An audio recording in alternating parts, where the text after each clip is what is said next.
à tous et merci à vous de nous rejoindre pour cette édition du jeudi 21 décembre, au premier jour de l'hiver. Voici les titres dans votre sommaire. Nous reviendrons sur le Business Time de la Jeune Chambre économique consacrée à la Rocca Team. Présentation des grands objectifs 2018 du Yacht Club de Monaco. Les 15 ans de l'association Les Amis du Liban ont eu lieu cette semaine en présence notamment de Didier Deschamps. Et le Focus Info de ce 21 décembre est consacré aux Anges Gardiens de Monaco. Je vous le disais en titre, pour son dernier rendez-vous de l'année, la Jeune Chambre économique a organisé son Business Time autour d'un thème très intéressant, celui de la communication et du sport, et plus particulièrement autour du Monaco Basketball Project. Émilie Rousseau était sur place pour vous. C'est une équipe qui aura gravi les échelons en un temps record, de la Nationale 1 à la Pro A en 4 ans. L'AS Monaco Basket fait briller la principauté sur les parquets nationaux et internationaux. L'actuel leader de Pro A vient d'effectuer un sans faute en Champions League et défendra prochainement son titre en Leaders Cup. La Rocca Team était à l'honneur du dernier Business Time de l'année avec la présence d'Oleksiy Yefimov. Le directeur exécutif de la Rocca Team était accompagné des joueurs Amar Assi, Paul Lacombe et de Sergueï Gladir. Le sport à Monaco tient une place absolument primordiale entre le football, la Formule 1, la boxe dernièrement, le tennis. Nous avons plein de sports qui sont soit déjà installés, soit déjà vraiment en train de monter. Et là, le basketball, c'était le meilleur choix. C'est vraiment le sport qui monte, sans mauvais jeu de mots. Et nous avons eu l'opportunité d'avoir donc Geneviève Berti qui a proposé de mettre en avant ce projet du basketball. Donc nous avons dit banco. Et la présence de la direction de la communication à ce rendez-vous n'est pas anodine. En effet, pour la deuxième année consécutive, le gouvernement princier a signé un partenariat avec l'AS Monaco Basket, une convention portant sur une nouvelle stratégie de communication de l'État et qui vise notamment à soutenir le projet sportif du club de la Principauté et à promouvoir la marque Monaco. Ce Business Time aura également été l'occasion d'officialiser la création de l'association AS Monaco Basket Partenaire. L'association s'appelle, comme vous l'avez dit, Association AS Monaco Basket Partenaire. L'équipe de basket est en réussite depuis plusieurs années. Son succès est médiatique en principauté, mais également en Europe avec la Champions League. Aujourd'hui, le nom de la Rocca Team et sa visibilité dans les médias peut servir aux entrepreneurs que nous sommes, ceux qui font du business à Monaco et en dehors de nos frontières. Pour nous, le sport peut être un vecteur de communication. À travers cette association, les sponsors, les hommes d'entreprise, les sociétés aussi bien monégasques qu'internationales pourront soutenir la Rocca Team en devenant adhérents. Grand succès donc pour ce Business Time de l'année, la dernière manifestation de 2017 pour la Jeune Chambre économique.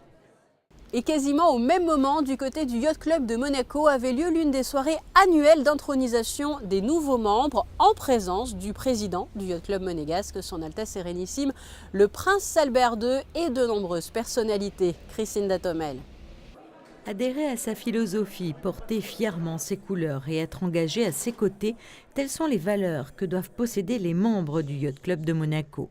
Présentés par deux parrains sociétaires et introduits par le Prince Albert II, les 40 nouveaux membres ont été intronisés officiellement hier soir par le souverain lors d'une cérémonie au Yacht Club de Monaco en présence de l'ensemble des membres.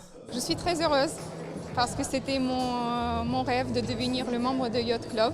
Et maintenant, je suis très heureuse, ma famille est ici avec mes enfants et je suis très contente. Je me sens très honoré. Je fais partie de ce club de marins, parce que je suis marin, j'ai la chance de naviguer sur Twiga. Donc de faire partie du club, c'est génial, c'est extraordinaire. Mon activité est liée avec les bateaux et j'habite ici et je crois que pour moi c'est une très belle chance d'être le membre de Yacht Club pour se développer aussi. Ce que j'aime beaucoup, c'est rencontrer vraiment des gens du monde entier ici, de différents horizons. Il y a beaucoup d'entrepreneurs, moi je suis entrepreneur, ça m'intéresse beaucoup. On peut vraiment avoir des conversations très intéressantes avec les gens qu'on rencontre ici. Le rôle du parrain est essentiel. Ce dernier, qui porte l'entière responsabilité du nouveau membre qu'il présente, doit l'intégrer à la vie du club, l'accompagner et le présenter aux autres membres, mais aussi l'impliquer au sein des manifestations organisées tout au long de l'année, qu'elles soient sociales ou sportives. C'est toujours un moment important de recevoir des nouveaux membres puisque on a agrandi la famille. En même temps, c'est les personnes qui vont représenter les clubs, c'est les personnes qui vont aussi transmettre, à qui on va transmettre, qui vont transmettre à leur tour aux nouvelles générations. Et puis c'est le moment aussi de se retrouver juste avant les fêtes de fin d'année. Et d'ailleurs, on en profite pour souhaiter de très bonnes fêtes à tout le monde.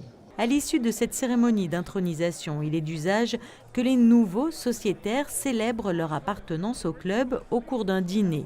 Le Yacht Club de Monaco réunit à ce jour plus de 2000 membres répartis en 60 nationalités et occupe une place unique dans le monde du yachting et de la grande plaisance internationale.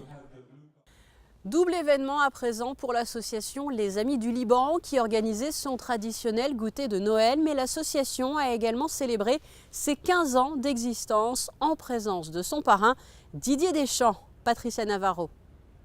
Stand de jeux, buffet gourmand, l'association Les Amis du Liban donne rendez-vous chaque année à cette période à de nombreux enfants pour leur offrir un goûter de Noël inoubliable. D'autant plus inoubliable qu'ils ont pu cette année encore rencontrer et enchaîner les selfies avec une légende vivante du football français, Didier Deschamps. L'actuel sélectionneur de l'équipe de France de football, capitaine de l'équipe victorieuse de la Coupe du Monde en 98, ne manque jamais une occasion de rappeler son attachement à cette association dont il est le parrain. Toutes les causes sont évidemment bonnes à défendre, celles qui touchent les enfants. J'y suis encore un peu plus sensible, donc à cette période de fête de fin d'année avec Noël, c'est une période importante pour les enfants, donc c'est pouvoir leur donner un petit peu pour ceux qui n'ont pas et qu'ils puissent avoir le sourire. Un enfant qui a le sourire, il n'y a rien de plus beau. Didier Deschamps est aux côtés des Amis du Liban depuis leur création il y a 15 ans, 15 années au cours desquelles la dynamique présidente de l'association Bourane Bouhéri n'a cessé de multiplier les projets pour tendre des passerelles entre son pays d'origine, le Liban, et son pays de cœur, Monaco. Déjà, c'est mon pays, le Liban. Je suis née au Liban, même si je me sens monégasque au cœur parce que je vis là depuis 30 ans. Mais le Liban, c'est pour ça qu'on a appelé les Amis du Liban, puisque c'est tous mes amis de Monaco qui sont membres et bénévoles pour aider le Liban. Mais il faut savoir que nous, on s'appelle les Amis du Liban, mais on est une association quand même qui rayonne à travers le monde. Nous avons toujours été prêts pour aider les catastrophes, les crises, que ce soit en Haïti, en Syrie, en Italie quand il y avait le tremblement de terre il y a 2 ans, en Vietnam, aux Philippines, à travers la Mode mondiale, on a fait des actions. Donc on est quand même un peu partout et on a fait énormément de projets à travers le monde en dehors des Liban. Aide au centre de santé libanais, construction d'infrastructures sportives pour les enfants des quartiers défavorisés, distribution de présents, prise en charge de frais médicaux et depuis quelques années, aide aux migrants. L'association des Amis du Liban a à son actif des réalisations qui ont soulagé et adouci le quotidien de dizaines de milliers de personnes. L'actualité monégasque, vous le savez, se développe aussi sous forme de brèves. Les voici.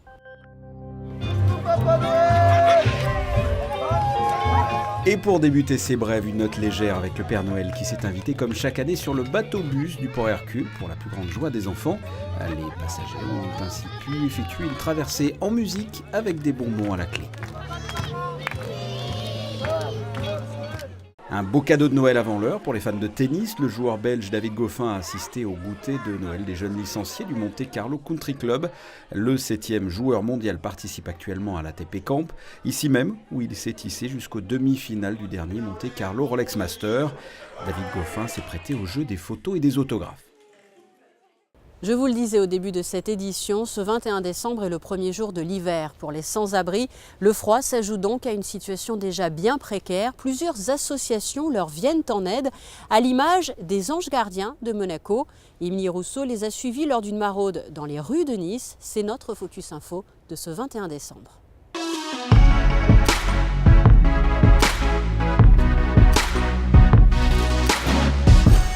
Elle a fêté cette année ses 10 ans d'action en faveur des plus démunis. L'association Les Anges Gardiens de Monaco apporte un soutien sans faille aux sans-abri et aux personnes dans le besoin. Une aide financière, une aide psychologique, une aide alimentaire. C'est justement la préparation de la tournée du lundi dans les rues de Nice que nous avons suivie.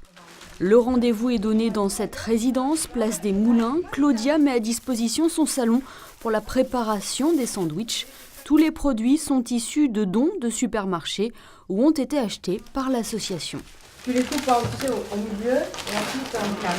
Cette association est portée à bout de bras par la dynamique Bruna Maolé-Cassio. Combien de sandwichs vous faites? 400, 500? Ouais, voilà, 400. Aux alentours de 400. Quel travail des fourmis! Infatigable, c'est elle qui est à l'origine des Anges Gardiens de Monaco. C'est lors d'une soirée entre amis que la Monégasque décide de créer cette association. Depuis, elle a réussi à fédérer autour d'elle de nombreux bénévoles. On a une équipe bien rodée parce qu'on est plus ou moins toujours les mêmes. Et voilà. On cherche à maximiser le temps. Et après, c'est aussi un moment très convivial entre nous, justement parce que ça nous a permis quand même de nous connaître et aussi, voilà, on fait du bien et on se fait du bien aussi. Je pense qu'il n'y aura pas assez de fromage et la charcuterie, j'essaie de faire un petit bout pour que tout le monde soit content. Je cherchais déjà à donner un peu de mon temps et on m'a parlé de cette association. Et, parce on nourrit les gens, mais derrière ça, elle fait encore beaucoup d'autres choses, l'association. Ils aident les gens, il y a certaines familles dans la difficulté. Je trouve ça merveilleux de pouvoir faire des sandwichs, faire la tournée aussi, c'est très enrichissant. Sandwich, panettone sont enveloppés individuellement, charcuterie halal, mais également des chips, des fruits, des chaufferettes nécessaires de toilette seront distribués ce soir. À cela s'ajoute la solidarité des restaurants de la Principauté. Des marmites, des glacières de pâtes et de soupes sont récupérées une à une. Merci. Merci. Ciao les chefs. Ciao. Puccinella, avenue 31, le Flashman. L'opération se répète dans les rues de Monaco. Le Café de Paris se mobilise également, et ce depuis de nombreuses années. C'est devenu effectivement d'abord une nécessité et des obligations qu'on se doit à un certain moment avec le gaspillage qu'on peut avoir effectivement de nourriture et tout. Je pense que c'est un bien. Si on peut faire un petit quelque chose, parce que véritablement ça ne représente pas grand-chose, simplement de donner à manger des personnes qui effectivement ils sont à l'abandon et ils se retrouvent sans abri et tout le reste. Donc c'est un minimum qu'on puisse faire. 18h45, place des Moulins. Tous les bénévoles se sont donné rendez-vous pour charger les dernières provisions. Encore la place de Facile. C'est en convoi que l'association prend le départ. Premier stop de la maraude, l'église Notre-Dame du Port de Nice. Bon appétit. Oui, ne vous inquiétez pas, il y en a pour tout le monde. À l'arrivée, c'est un groupe d'une 50aine de personnes qui attend l'association. Un groupe d'habitués, mais aussi des nouveaux qui, par le bouche à oreille, ont appris l'action de l'association. Ce rendez-vous leur apporte soutien et réconfort. Un moment à chaque fois touchant pour la présidente des Anges Gardiens de Monaco qui ne peut contenir son émotion. Il n'y a pas de mots. Il n'y a pas de mots. Ça, c'est la vérité et c'est inutile de dire mais. C'est la pauvreté, la grande pauvreté. Et moi, je dis tout le temps à toute mon équipe et à Monaco, merci d'être là. Merci de les aider, de nous aider pour donner à manger et faire heureux un soir à tous ces pauvres. Bon appétit, monsieur. Oui. Bonne soirée, monsieur. Elle est bien chaude, hein? Bonsoir, vous avez besoin des gants? Oui. C'est vrai? Merci. Allez, courage à vous. Quand on voit toute cette pauvreté autour de nous et qu'on a la chance de pouvoir avoir à manger, de pouvoir avoir un toit où dormir, on se sent obligé, on se sent investi. Comme Olivier, Kevin était bénévole dans une association. Il donnait de son temps pour les plus démunis. Aujourd'hui, c'est lui qui se retrouve dans cette situation précaire. Et tu es jeune, battez-toi, baisse pas les bras. À chaque fois je baisse pas les bras, mais à chaque fois on me dit non, je ne peux pas. T'es dormi où le soir? T'en mets dehors. Régulièrement, les anges gardiens de Monaco disposent du soutien de personnalités. Umberto Tozzi, Victoria Silvstedt. Ce lundi soir, c'est la princesse Camilla de Bourbon des Deux Siciles qui est honorée de sa présence.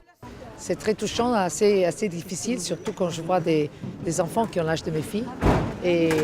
Mais on voit aussi qu'il y a beaucoup d'humanité. Malheureusement, on vit dans une société qui est devenue vraiment bien trop individualiste. Et je crois que c'est très très important d'être sur le terrain, d'être sur place et de voir avec ses propres yeux et surtout de partager des moments comme ça. Et au moment où je vous parle, il fait actuellement 5 degrés. Derrière moi, l'association distribue des sacs de couchage. Elle poursuivra ensuite ses actions dans les rues de Nice, et ce, tout au long de l'année. Merci, merci. Voilà pour ce Focus Info que vous pourrez revoir comme l'ensemble des reportages, notamment sur le www.monacochanel.mc. Place à présent à vos prévisions météo. Vendredi, le maintien d'un temps sec et beau, malgré quelques nuages. Les températures varieront de 9 à 15 degrés. Samedi, une belle journée ensoleillée, des températures au-dessus des normales de saison, de 9 à 16 degrés. Dimanche, une journée plus ombragée avec l'arrivée de nuages côtiers sans pluie, avec quand même de belles apparitions de soleil, comptées de 10 à 16 degrés. Lundi 25 décembre, les nuages seront plus nombreux que les jours précédents, il fera de 11 à 15 degrés. Et enfin, mardi et mercredi, prévoyez un peu de pluie. Fin de cette édition, merci pour votre fidélité. Je vous laisse à présent avec la suite de votre programme sur Monaco Info et à l'approche de Noël. Très belle fête de fin d'année bien sûr.